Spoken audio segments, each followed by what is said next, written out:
Remember those days when you'd rush home from school, plop down on the couch, and fire up that chunky, black PS2?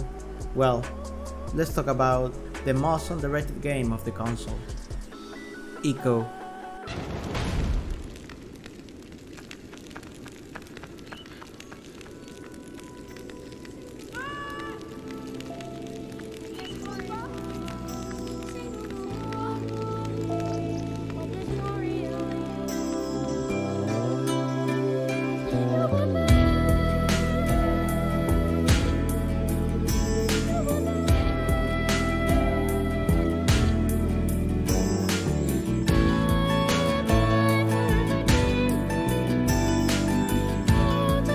You remember this one, right? The one with the kid with horns, a girl with lightning powers, shadow-like enemies, and a giant castle with a gloomy atmosphere. But first things first, the game was designed and directed by Fumito Ueda in 2001 for the PS2 and represented the debut title for Team ICO, whom later developed Shadow of the Colossus and The Last Guardian. ICO dropped you into a world that was eerily quiet, mysteriously vast, and just a little bit spooky. You are this kid, ICO, who's basically sent as a sacrifice for the gods whose the village worship. You walk into a massive and crumbling castle where you get locked up into a stone coffin.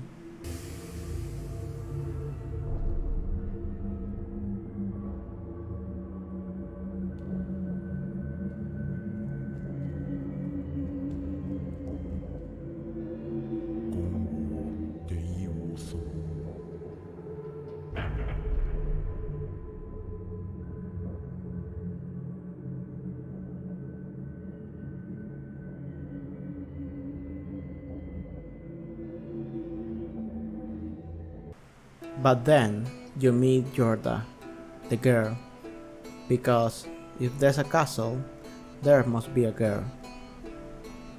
She's this ghostly, ethereal princess who doesn't speak your language, and somehow you just understand what she says.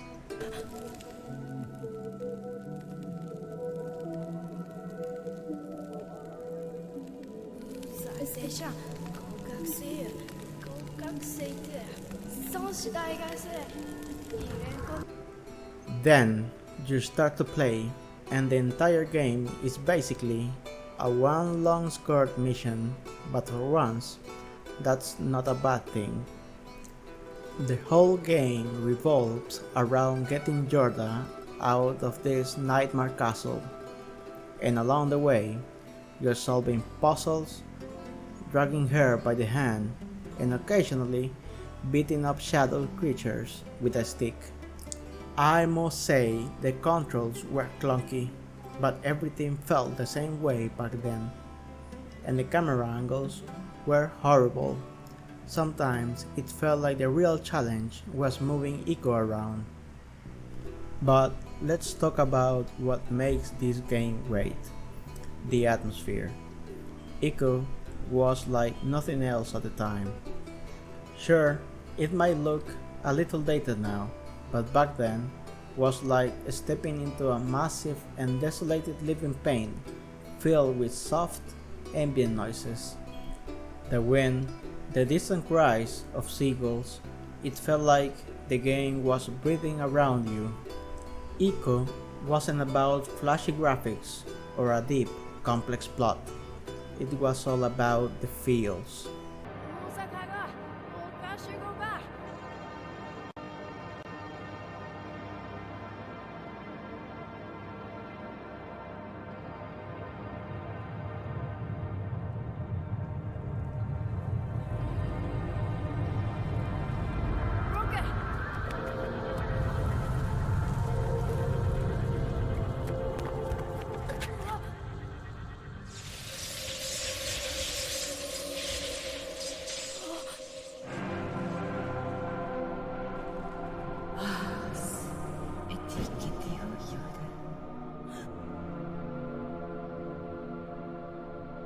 你再次人类给我爱了我就痛，你开的松懈，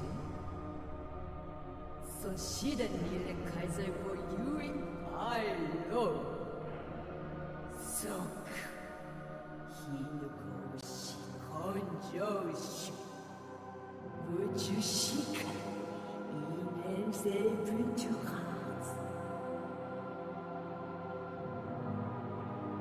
No.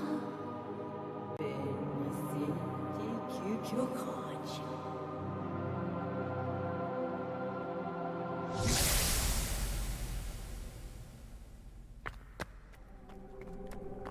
大丈夫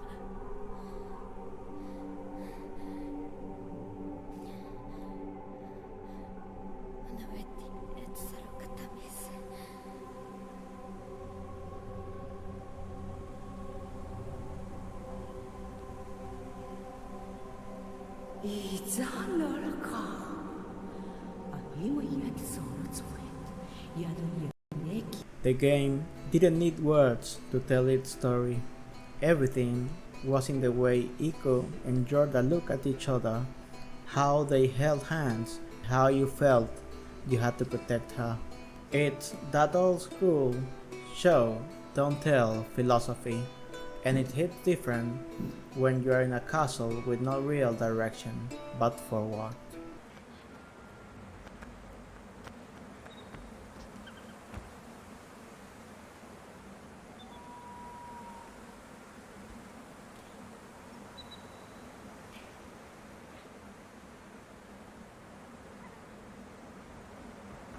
So why does ICO still matter? It's a reminder of a time when games weren't afraid to be quiet, to be simple. In a world of high-octane shooters and endless quest logs, ICO said, hey, maybe less is more. And honestly, ICO can be a bit confusing, often lonely, but always worth the journey if you have someone to hold your hand along the way.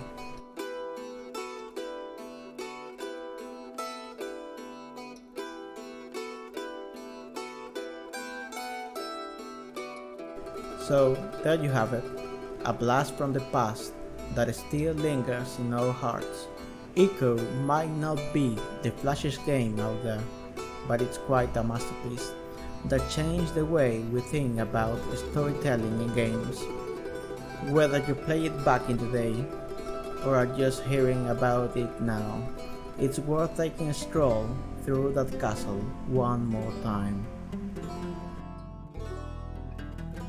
Thanks for joining me on this nostalgia trip.